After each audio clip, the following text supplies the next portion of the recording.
So we're going to talk about conversion narrative in the flow of an e-commerce store. Let's have a look at the board. Typically your e-commerce store is going to have a flow direction in this way. And the first point your conversion narrative is going to start is in your marketing off page. So social, organic, PPC. And the same message that you have on your social channels or your organic marketing is going to have to be emulated on your homepage or the primary landing page that you're trying to drive traffic to. Just so there's a consistency between the narrative you're saying off page and the narrative you're saying on page. The next part that's important and where you see a key change is really when you're talking about the content areas of the website. So that's blog pages, experiential pages, product page, category page, those sorts of things. The narrative of the primary and the secondary message might change slightly, and you might start to introduce other value messages at that point. And then finally, we look at that endpoint, which is like the checkout process. When we're trying to get that visitor to turn into a customer, again, that narrative is likely going to change at that point. So let's have a look at typically what we see is messaging throughout a site. You'll notice that we've got a primary message and a secondary message in our external link, so that's on our marketing. We've then got the landing page, again, the same primary, secondary message, but we started to introduce a values message just here. And then on the product page, we then start to introduce a trust message. So an example of values message might be get expert advice from us. We're here on the support for telephone support or a chat. The trust message might be a price guarantee.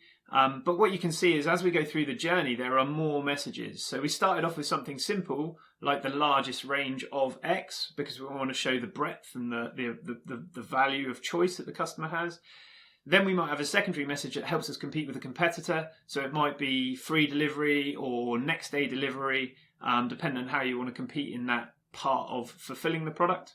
And then we start to introduce value and trust messages. But as you go down the e-commerce flow in this direction, what you see is more messaging and the same messaging staying there as well. So it all becomes slightly diluted and it becomes probably overwhelming for the customer in order to see what you're trying to get across as those main messages. So let's have a look at a more optimized version.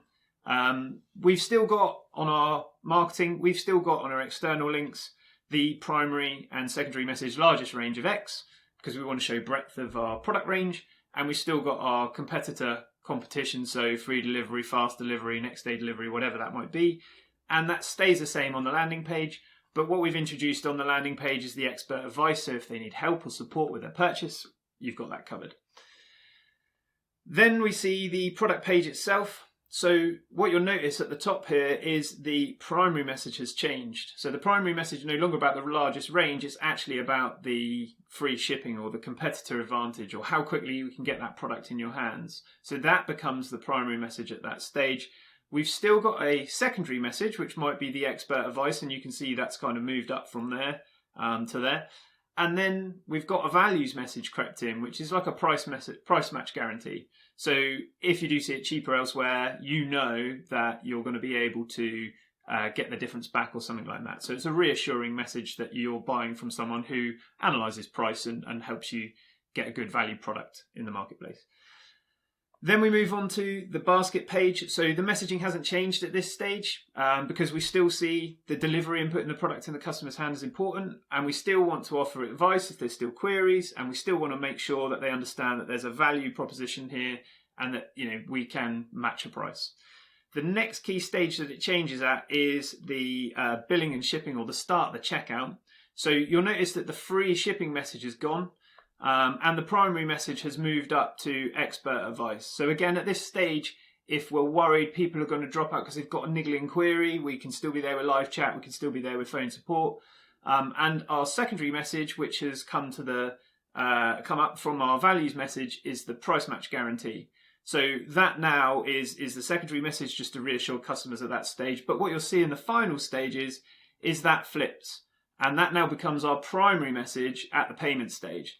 So at the payment stage, our primary message is price match guarantee. So we know by entering our card details, we're not going to suddenly see it in 5 minutes time cheaper somewhere else.